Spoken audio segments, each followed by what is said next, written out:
Listo, Silvia, vamos a empezar, ¿vale? Sí, profe. Bien, la última clase nos estuvimos viendo lo de la resistencia inducida, lo último, y nos falta ver una resistencia más que se llama la resistencia por rozamiento. La última de todas estas resistencias que en suma, pues nos dan una resistencia total. La resistencia por rozamiento se va a deber a varios factores. Uno de estos va a ser a la viscosidad y a la rugosidad o acabado de la aeronave. Y veamos aquí lo que dice. Dice, se debe a la viscosidad del aire principalmente. ¿Qué es la viscosidad? Viscosidad se llama al rozamiento que presentan los fluidos al desplazarse, creando por lo tanto una resistencia al movimiento de dicho fluido. Al desplazarse el avión del fluido, el aire en contacto directo con su superficie forma una película o capa llamada capa límite o superficial. Esta aumenta con la rugosidad, suciedad o mal unión de la superficie. Entonces, aquí el término es viscosidad. El aire, como todo fluido, tiene una viscosidad. No hay que confundir la viscosidad con la densidad. La viscosidad es una propiedad que tienen los fluidos de oponerse a fluir o a moverse. Y la densidad es una propiedad los, eh, que tienen los cuerpos, la masa de un cuerpo, en relación con su peso y el volumen. Esto es, si hacemos un ejemplo con densidades, el agua y el aceite tienen diversas densidades. La densidad se relaciona más con el peso, por tal motivo que cuando nosotros tratamos de mezclar agua y aceite, no se mezclan porque son de densidades diferentes, al menos que realicemos un proceso muy bueno en el cual lo mezclemos, pues prácticamente a la fuerza. Pero cuando los arrojamos en un recipiente, el aceite tiene menor densidad y tiende a subir, a separarse y subir. Y el agua, como tiene más densidad, es más pesada, entonces lo que tiene es que puede o se va hacia abajo. Pero cuando hablamos de la viscosidad, entonces podemos decir que el agua, comparándola con el aceite, es menos viscosa que el aceite. El aceite hace hebras, es pegajoso. Entonces, eso es viscoso. Entonces, la viscosidad aquí del aire es la que nos va o va a oponerse al movimiento de la aeronave. El aire no tiene una viscosidad constante. La viscosidad en el aire varía dependiendo de las condiciones atmosféricas. A veces está muy húmedo el día, a veces está muy seco, y esa relación hace que esté a veces más viscoso y a veces no. Pero también tiene que ver la aeronave, como lo dice aquí, hablando de la rugosidad. Si la aeronave, su superficie no está muy limpia, pulida, lisa, tiene elementos como remaches, tornillos, pintura suelta, un mal acabado, entonces estamos hablando de que aumenta su rugosidad. Por eso nos dice aquí, al final dice suciedad o mala unión de la superficie. Bueno, la viscosidad y lo que es la rugosidad ahora, aspecto de la aeronave, pues van a dar como resultado una resistencia muy especial llamada la resistencia por rozamiento. Entonces, si viene una pregunta de qué depende la resistencia por rozamiento, pues va a depender de la viscosidad del aire y va a depender de la rugosidad del material con que esté hecho la aeronave. ¿Ok? Ok. Uh -huh. Entonces, si hablamos de eso, de la rugosidad, En una aeronave, pues había aeronaves que tienen más rugosidad, aeronaves más viejas, en las cuales pues no tienen un acabado tan bueno como las aeronaves actuales. Las aeronaves actuales, sus láminas están pintadas, están pulidas, entonces están limpias, por decirlo de esa manera, eh, y nos generan menos resistencia por rozamiento, pero también va a depender del día en cual ellos estén volando. Entonces va a depender de esa viscosidad que tenga el aire atmosférico. No es lo mismo volar con un día empapado, lloviendo, que un día que esté seco. Eso sería. Bien, entonces ya tenemos todas las resistencias. La resistencia alar, la resistencia parásita, la resistencia inducida y la resistencia por rozamiento. ¿Alguna duda de esas? No, profe. Ok, perfecto. Pasemos a otro punto. Veamos. Siguiente tema. Son los órganos de mando. Cuando se habla de los órganos de mando, se habla de los elementos que están en cabina con los cuales controlamos las superficies de control. Aquellas superficies que están en el ala y que se mueven para deformar el ala, hacerla más curvilínea o más grande. Esto daba como consecuencia un aumento de la superficie alar o un aumento del coeficiente de levantamiento. Dice así, son los elementos de un avión, también puede ser de un helicóptero, que operados por el piloto transmiten su acción a las superficies de control para producir los movimientos del avión alrededor de sus tres ejes. Tenemos el tipo de mando convencional.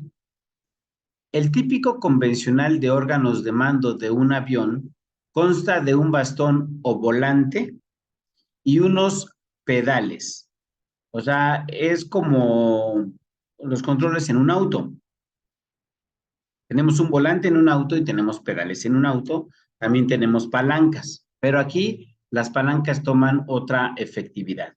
Así que nada más el tipo convencional es bastón o volante y los pedales. Bastón o volante. Con el bastón o volante se controlan los alerones y el timón de profundidad o elevadores. Con movimientos hacia adelante, el timón de profundidad baja. El avión pica o baja la nariz. Sucediendo lo contrario, si el movimiento del bastón o volante es hacia atrás. Con movimiento hacia la izquierda, el alerón de la izquierda sube y el ala derecha baja, inclinándose a la derecha cuando el movimiento del bastón sea hacia la derecha. Ahora vamos a ver cómo es esto del bastón y el volante para un movimiento. Miren, mira, sería de la siguiente manera. Así. Voy a dejar de compartir, me voy a ir a un video para que lo entiendas mejor. Sí, profe. Entonces le doy aquí fin de la presentación. Y bueno, vamos a buscar un video.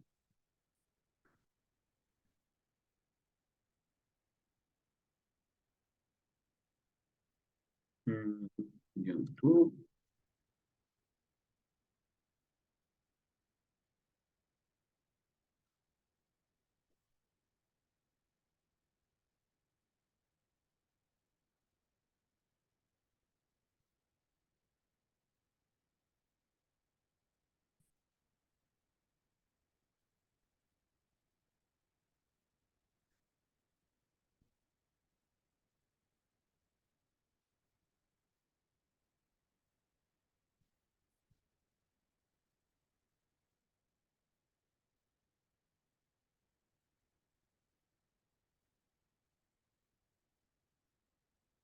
Soy el de Ávila. Soy la hermana Palma Reyes. Soy la hermana Ábalos Latín y somos los misioneros.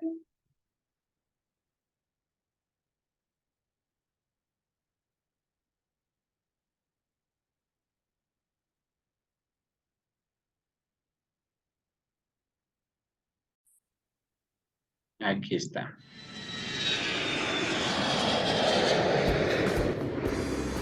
¿Sí se escucha? Sí, profe. Ok, está muy bueno el video, mira, vamos a verlo. Hoy hablaremos acerca de los controles de vuelo primarios. Primero debemos saber que los controles de vuelo se dividen en dos, controles de vuelo primarios y secundarios. Los controles de vuelo primarios consisten en alerones, timón de profundidad o elevador y timón de dirección. Y este es el sistema básico de control que se encarga de proveer a la aeronave la rotación a través de los tres ejes. Para que una aeronave rote a través de un eje debe ser sometida a una fuerza que induzca un momento de rotación. Los controles de vuelo primarios son superficies móviles que generan fuerzas aerodinámicas para proveer el movimiento a través de sus tres ejes, el longitudinal, lateral y vertical, de la siguiente manera: el eje longitudinal por medio de los alerones, el eje lateral por medio del timón de profundidad o elevador y el eje vertical por medio del timón de dirección. Vamos a ver entonces cada uno de ellos y su principio de operación, iniciando con los alerones, del inglés ailerons. Estos proveen el movimiento a través del eje longitudinal. Son superficies de control ubicadas en el borde de fuga y en el extremo de los planos en un diseño convencional, como se puede ver en la imagen. Y su principal característica es que cuentan con un movimiento diferencial, es decir, que si el alerón de un plano baja, el del plano contrario subirá, y viceversa. Veamos entonces cómo operan los alerones y por medio de qué principios generan su fuerza. Aquí por ejemplo tenemos una sección transversal de un plano, es decir, un ala vista de perfil con el alerón en el borde de salida. En este caso el alerón se encuentra en una posición neutral, es decir, que el flujo de aire a través del perfil no genera ninguna fuerza aerodinámica extra, es decir, que no genera momentos de rotación y por lo tanto la aeronave no va a rotar a través de su eje longitudinal. Sin embargo, una vez este alerón es deflectado, por ejemplo, hacia abajo, cambia la curvatura del perfil y por lo tanto cambia la distribución del flujo de aire a través del mismo. Y como pueden ver, el aire es desviado hacia la parte inferior, y por principio de acción-reacción, eso generará una fuerza resultante hacia arriba, es decir, aumentando la sustentación de dicho plano. Sin embargo, ya como sabemos que los alerones tienen un movimiento diferencial, si el alerón de este plano está hacia abajo, el del plano contrario debe estar hacia arriba. En este caso, cuando el alerón se deflecta hacia arriba, también cambia la distribución del flujo de aire a través del perfil, y en este caso desvía el aire hacia la parte superior, disminuyendo la curvatura del perfil y por lo tanto generando una fuerza resultante hacia abajo, disminuyendo la sustentación de dicho plano. La combinación de estas dos fuerzas genera lo que es el alabeo, es decir, el movimiento a través del eje longitudinal.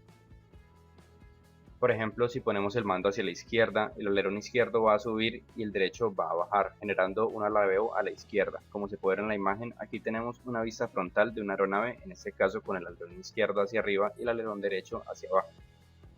Por lo tanto, el plano derecho va a tener mayor sustentación y el plano izquierdo va a tener menor sustentación. Esto va a causar entonces un momento de rotación que va a generar el alabeo a través del eje longitudinal.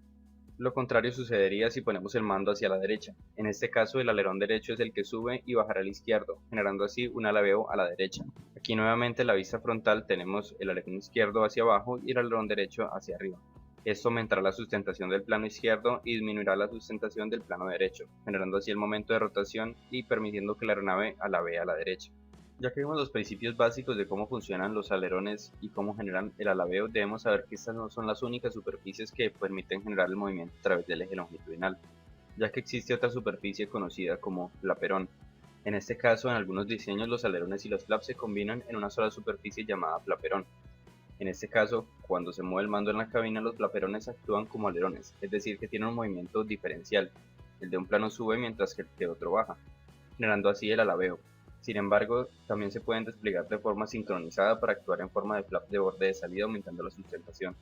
Y estos flaperones no solamente se limitan a diseños de aeronaves ligeras, sino también, por ejemplo, en aeronaves de gran tamaño se instalan flaperones. Este es un ejemplo de un flaperón en un Boeing 777.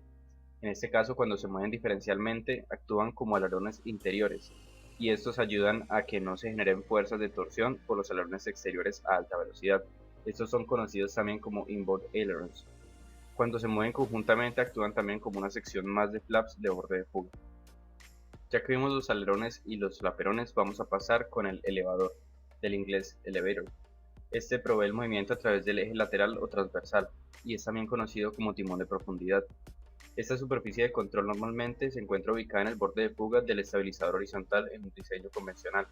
La mayoría de elevadores consisten en dos superficies que se mueven de forma sincronizada, por medio del mando en la cabina. Veamos entonces cuál es su principio de operación. Aquí tenemos un estabilizador horizontal y un elevador en posición neutral.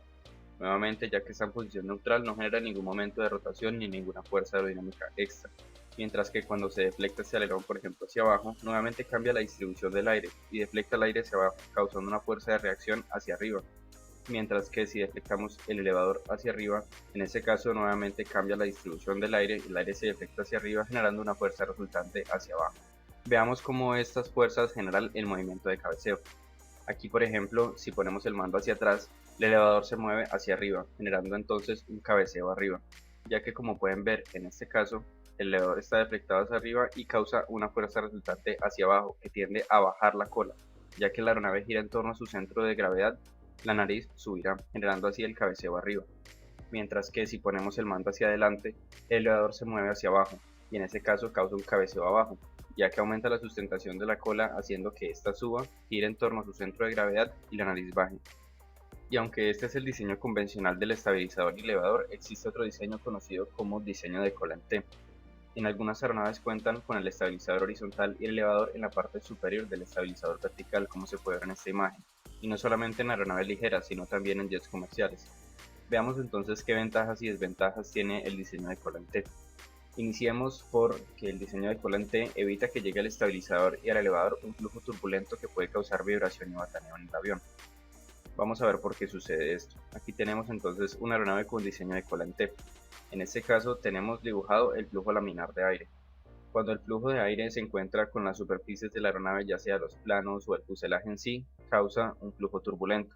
Y si tuviéramos el estabilizador y el elevador en un diseño convencional, es decir, abajo, vamos a encontrarnos con todo este flujo turbulento. Sin embargo, con el diseño de cola en T, se puede aprovechar el flujo de aire laminar que no está perturbado por ninguna otra parte del avión, generando así una reducción en la vibración y en el ruido.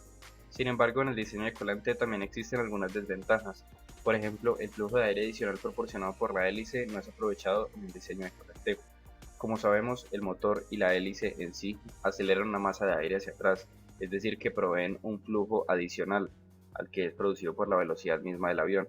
En un diseño convencional, este flujo es aprovechado por el estabilizador y el elevador, generando así mayor eficiencia. Sin embargo, estando en la parte superior, recibe menos flujo de aire y se reduce por lo tanto su efectividad. Otra desventaja del diseño de cola en T es que a altos ángulos de ataque o incluso en condición de pérdida, el flujo laminar sobre el elevador se ve interrumpido por el flujo turbulento procedente de los planos. Veamos por qué se produce esto. Aquí tenemos una aeronave con un alto ángulo de ataque y tenemos dibujado el flujo laminar de aire. Como sabemos, un plano que se encuentra a un alto ángulo de ataque tiene un punto de transición bastante adelantado de flujo laminar a turbulento, por lo tanto genera mucho más flujo turbulento.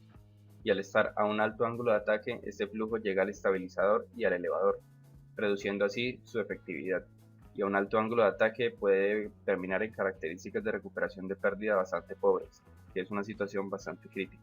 Ya que vimos el diseño de cola en T, vamos a ver otra superficie de control que se utiliza para el control de cabeceo del avión. En este caso hablamos del stabilizer, que vendría siendo una fusión entre un estabilizador horizontal y un elevador. En algunas aeronaves cuentan con ese tipo de superficie de control unificada, como la que se puede ver en la imagen. En este caso, el stabilizer es una pieza única que pivota a través de un eje, cumpliendo la función de elevador y estabilizador al mismo tiempo, moviéndose hacia arriba o hacia abajo dependiendo de la posición del mando en la cabina. En este caso, al moverse toda la superficie, el stabilizer es demasiado sensible al movimiento del mando y por lo tanto se instala una aleta antiservo en el borde de salida del mismo. Así que quieres aprender inglés. Aquí tienes 3 mitos que son completamente falsos. 1. Debes hablar mucho. Veamos entonces cómo afecta esta aleta antiservo el movimiento del stabilizer. La aleta antiservo se mueve en la misma dirección del stabilizer para contrarrestar el movimiento del control y volverlo menos sensible. Aquí tenemos una imagen con el stabilizer, el punto a través del cual pivota el mismo y la aleta antiservo en el borde de salida. Aquí en este caso, si el stabilizer se mueve hacia arriba, la aleta antiservo también se moverá hacia arriba. En este caso genera una fuerza hacia arriba que tiende a retornar el stabilizer a su punto neutral, volviéndolo menos sensible y que se requiere una fuerza superior para poder mantenerlo en la posición arriba. Y lo mismo sucede si ponemos el stabilizer hacia abajo. Pasemos ahora con el timón de dirección, del inglés rudder. Este provee el movimiento a través del eje vertical. Esta es una superficie de control ubicada en el borde de fuga del estabilizador vertical, como se puede ver en la imagen, y normalmente consiste en una sola superficie que se mueve a la derecha o a la izquierda a través de los pedales en la cabina. Veamos entonces cómo funciona. Aquí tenemos un estabilizador vertical y el timón en posición neutral. En este caso el flujo de aire no es perturbado y no genera ninguna fuerza aerodinámica adicional. Sin embargo, cuando el timón es deflectado, por ejemplo a la izquierda, cambia la distribución nuevamente del aire generando una fuerza resultante hacia la derecha. Mientras que si lo deflectamos a la derecha, nuevamente generará una fuerza resultante hacia la izquierda. Veamos entonces cómo se ve esto en el avión. Si presionamos por ejemplo el pedal derecho, el timón de dirección irá a la derecha, generando una guiñada a la derecha, ya que como se puede ver la fuerza resultante es a la izquierda, tiende a llevar la cola a la izquierda. La aeronave gira en torno a su centro de gravedad y mueve la nariz hacia la derecha. Lo contrario sucede si presionamos el pedal izquierdo. En este caso el timón de dirección va a la izquierda, generando una guiñada a la izquierda. Como se puede ver aquí, la fuerza aerodinámica tiende a llevar la cola hacia la derecha y llevar la nariz hacia la izquierda. Y aunque eso es en un diseño convencional, existe otro diseño conocido como diseño de cola en P. En algunas aeronaves cuentan con la combinación del estabilizador vertical y horizontal, al igual que elevador y timón de dirección en solo dos estructuras, como se puede ver en la imagen. Este diseño, al tener dos superficies en lugar de tres, hay una cierta reducción a la resistencia total. Sin embargo, los sistemas de control de esas superficies son mucho más complejos y presentan características desfavorables de estabilidad en comparación con un diseño convencional. Y teniendo en cuenta que la reducción en resistencia total es mínima, puede llegar a ser un diseño poco eficiente. Ya que vimos los controles de vuelo primarios, es decir, los que proveen a la aeronave la rotación a través de los tres ejes, vamos a ver los principios a través de los cuales se actúan los controles de vuelo. En aeronaves ligeras donde las cargas de control no son muy altas, las superficies de control se encuentran directamente conectadas a los mandos de la cabina por medio de guayas y poleas. Este es un sistema de control mecánico, el cual transfiere la fuerza ejercida por el piloto a través de las superficies de control directamente. De esta manera el piloto puede sentir la fuerza aerodinámica del aire ejercida sobre las superficies de control en la cabina. Sin embargo, a medida que los sistemas de actuación de controles de vuelo han ido evolucionando, han aparecido otros, por ejemplo el sistema mecánico con actuación hidráulica, ya que a medida que las aeronaves aumentan en tamaño es necesario también aumentar el tamaño de las superficies de control, y la fuerza aerodinámica también se incrementa bastante, llegando a ser excesiva para un control mecánico. Este es un ejemplo de un sistema de actuación hidráulica. Estos facilitan la transferencia de fuerza desde los mandos a las superficies de control, ya que se ejerce una mayor fuerza en la superficie de control en comparación a la que se aplica realmente en la cabina sobre el mando. Además de este sistema también existen sistemas eléctricos de actuación hidráulica. Una alternativa es el uso de sistemas eléctricos para enviar las órdenes de movimiento a las superficies de control, las cuales son actuadas hidráulicamente. En este caso, con estos sistemas, el mando de la cabina está separado totalmente de la superficie de control de forma física, ya que el movimiento de los mandos en la cabina es enviado en forma de impulso eléctrico hacia una computadora. Esa computadora, después de procesar los datos, envía una señal al sistema de actuación hidráulica que finalmente mueve la superficie. Este sistema ha sido adoptado, por ejemplo, por muchas aeronaves Airbus y es conocido como fly-by-wire. Y básicamente estos tres sistemas, es decir, sistema mecánico de actuación hidráulica y sistema eléctrico de actuación hidráulica, constituyen los tres sistemas más utilizados de actuación de controles de vuelo. Ya que hablamos de esto, vamos a ver en qué afecta la efectividad de los controles de vuelo en sí, es decir, la efectividad de las superficies de control. Al interactuar con el aire y crear fuerzas aerodinámicas, la eficacia de las superficies de control se ve afectada por varios factores, que vamos a ver a continuación uno por uno, iniciando por la densidad del aire. Aquí tenemos por ejemplo dos perfiles, uno que se encuentra moviéndose en aire de alta densidad y otro en baja densidad.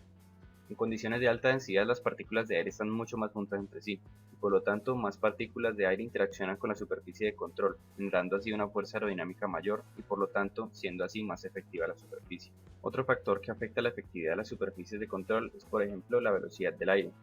Aquí tenemos dos perfiles, uno que se encuentra moviéndose a alta velocidad y otro a baja velocidad.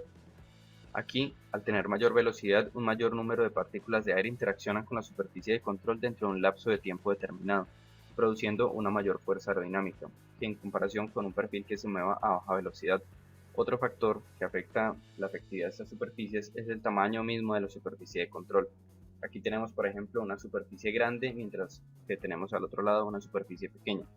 Con una superficie más grande, un mayor número de partículas se ven deflectadas, es decir, mayor número de partículas interactúan con la superficie de control en sí, y por lo tanto generan una fuerza aerodinámica de reacción mucho más grande en comparación con superficies más pequeñas. volviéndolo así más efectivo. Y finalmente, el último factor que afecta a la eficacia es el ángulo de deflexión. Si movemos ligeramente el mando en la cabina, la superficie también se va a mover ligeramente, mientras que si lo movemos mayor distancia, también se va a deflectar mayor la superficie de control. Entre mayor sea el ángulo de deflexión de la superficie, aumenta la fuerza aerodinámica por principio de acción-reacción, ya que el aire es deflectado un mayor número de grados, es decir, que tiene un mayor cambio de dirección, y esto genera entonces una mayor fuerza aerodinámica y por lo tanto mayor efectividad en los controles. Espero que este video les haya servido para entender cómo funcionan los controles de vuelo primario y por medio de qué principios generan los momentos de rotación para poder maniobrar la aeronave. Suscríbanse para más contenido acerca del mundo aeronáutico y dejen en los comentarios qué otro tipo de temas quisiera que trataran los videos.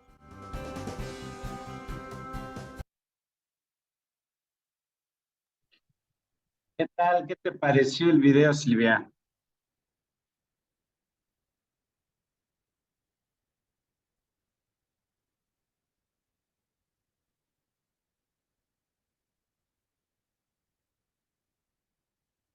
Estuvo bien, estuvo muy complejo, dudas, todo.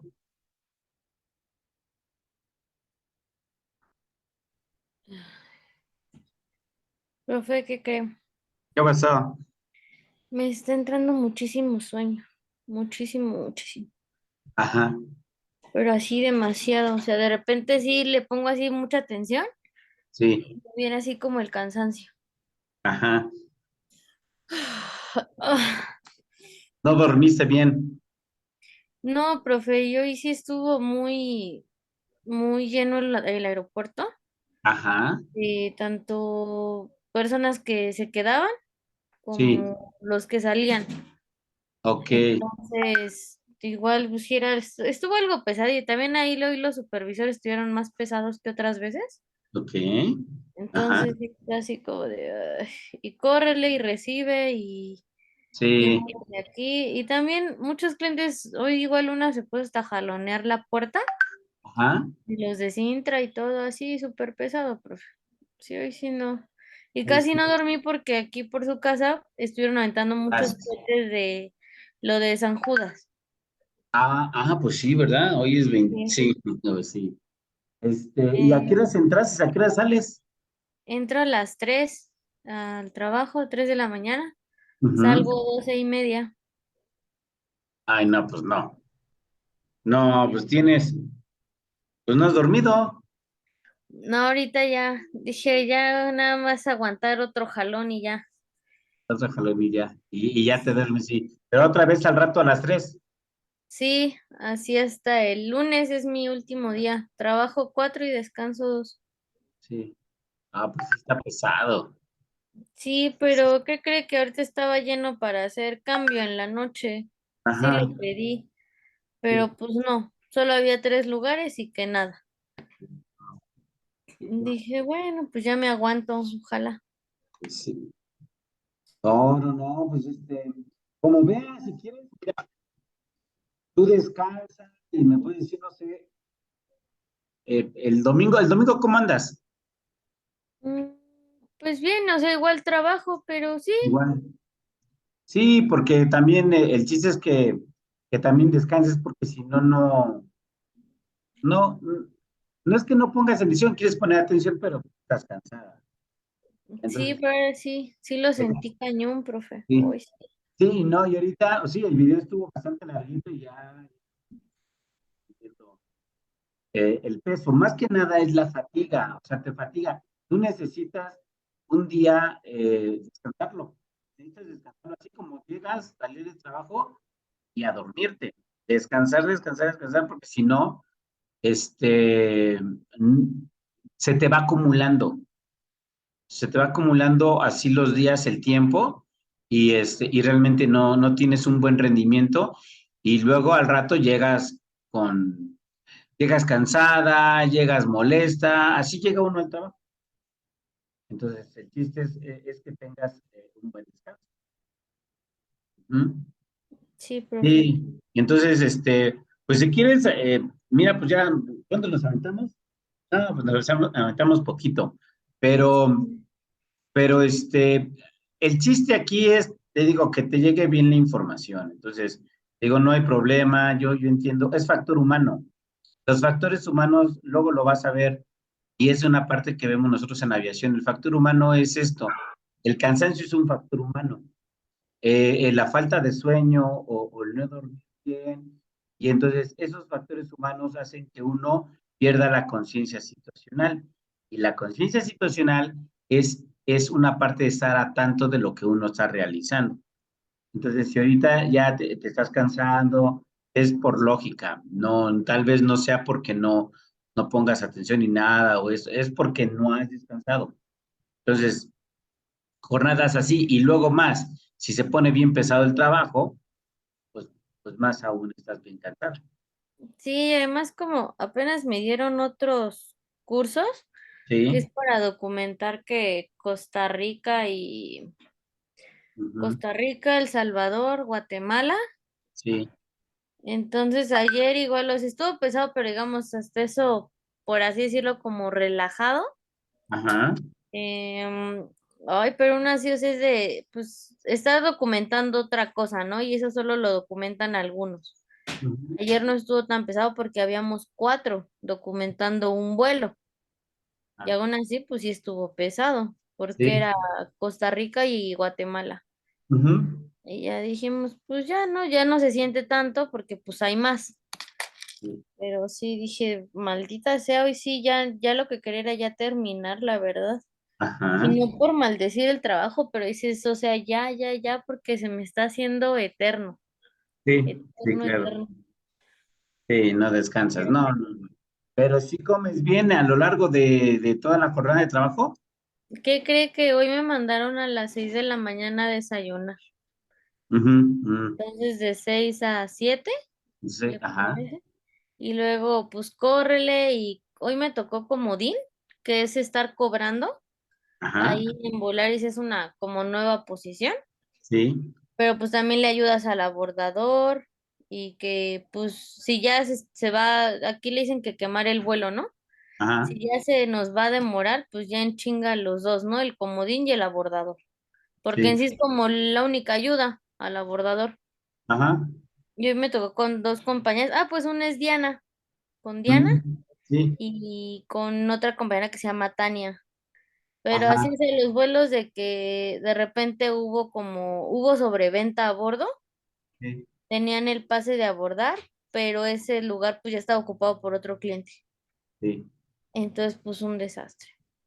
Ah, Y luego, sí, sí, me y imagino. luego, sí, una señora que iba a la boda del hijo, nosotros Ujú, tenemos de 15 a 20 minutos para abordarlos a todos los clientes, ¿no? sí, Y no, ya es la demora. Pues la señora llegó así justo a los 15 minutos antes de que salga el vuelo, se cierra la ajá, puerta. Pues sí, llegó hacia los meros 15. No, pues ya pásele, ¿no? Ya. Y ajá, la señora muy, pues sí, muy chicha se baja o sea, apenas iba a pasar el túnel del pasillo sí, telescópico, ujú, pues que no, que ella no iba a abordar hasta que no estuviera su acompañante. Y dice, es que está malo. Yo dije, pues lo han de traer en silla, ¿no? Y ya de ajá, venir corriendo el de la silla. No, que el señor que estaba mal de la columna, pero que venía caminando. ajá, Y ahí dice, pues entre que si es verdad o es mentira, pues ya no puede abordar. sí, claro, Y total, para que el capitán a la mera hora dijera, no, que sí, que pase. Pero igual ajá, así jaloneando la puerta, o sea, bien feo con la señora. ajá, Y dije, ay, no. Y como a muchos los quisieron cambiar del 6 por 1, sí, que pues si trabajan 6 días, descansan uno, pero todo porque solo tienes 2 faltas. Digamos, yo ujú, dijera, pues me quedé dormida, ¿no? Y ya sí, falto mañana, pues ya es mi ajá, primera falta. Y tengo otra, ya para el siguiente mes ya estoy en el 6 por 1. sí. Y no te pagan más ni nada. No, no, no, ajá. Es Entonces, un castigo, pues al sí, pero final. digamos, en teoría, acorde a lo que es, pues Sí, debería de ser mayor paga, porque pues estás trabajando más. Y claro, la claro. misma, y solo creo que te descuentan media hora, o sea, estás, digamos, de 4 de la mañana, porque esas son las compañías que han estado, Ujú, a 12 del día, sí, y ya. Pero ellas normalmente pues salen a la 1:30. ok. Entonces, pues sí, así como de, pues sí está bien, pero pues también te chutas 2 días más, ¿no? Ah, sí, Entonces, Sí, pues pues, no, yo prefiero mi horario y ya sí, estuvo. Y sí, sí, claro. Ujú. pero sí, profe, Sí, entonces, hoy sí sí, fue no te difícil. preocupes. Mira, este pedacito lo grabé. De todos modos, esto de mundo aeronáutico son unos videos que están ahí. Habla mucho de las superficies de control. Entonces, lo que yo voy a hacer es que te voy a mandar la diapositiva para que tú en ratos libres le des una pasada y te des cuenta de las superficies primarias, las secundarias y de los movimientos, ¿cómo ves? Sí, profe, está bien. ¿Mm? Gracias. Para que te vayas a descansar, porque sí, no, es muy pesado. Si yo ahorita estoy desde las 8 de la mañana dando clase, entonces ya me siento raro, y eso es que de día, pero entonces ya, pues tú en la madrugada, pues no, no, eso sí, no, como dicen, eso no es de Dios, eso no, no, está muy pesado. No es lo que dicen mis papás, dice, pues ni que fuera un hospital, no manchen, Pues sí, que dependa su vida de que esté abierto. Igual, claro, pero pues si hay un buen de vuelos, si nos sí, toca luego ujú. algo pesado. Yo ya hubo mucho tráfico aéreo también, entonces también había varias demoras, o sea, No, no, sí, entonces ya era un día cao. sí, ya la verdad sí estuvo muy, muy pesado. Todas, hasta cualquier laboradora de no manches, ya que se acabe, Ajá. porque no, ya no la veíamos llegar, la verdad. Sí, sí, eso sí. Pero sí, profe, o me decía si no el domingo para tomarla, o no hay mucho problema, pregunta. Sí, pues podemos tomar, por ejemplo, de a una hora, entonces así ya cumplimos con el requisito del tiempo y ese Ah, día mucho más fácil. ¿Cómo ok, ves? ok. Ujú. Sí, sí, sí. Vale. Bien, entonces así le hacemos. Deja yo, veo lo de la presentación, te la mando y también a Andy, ¿vale? Sí, profe. Sí, fíjate. Órale. Bueno, Va pues que- ve descansando y yo te la preparo y te la mando. Sí, profe, muchísimas gracias. Igual usted que descanse pronto. Sí, sí, gracias. Entonces tú también No. descansa, descansa y ya ahí estamos en contacto. Sí, profe, muchas gracias. Hasta luego. Órale, hasta luego.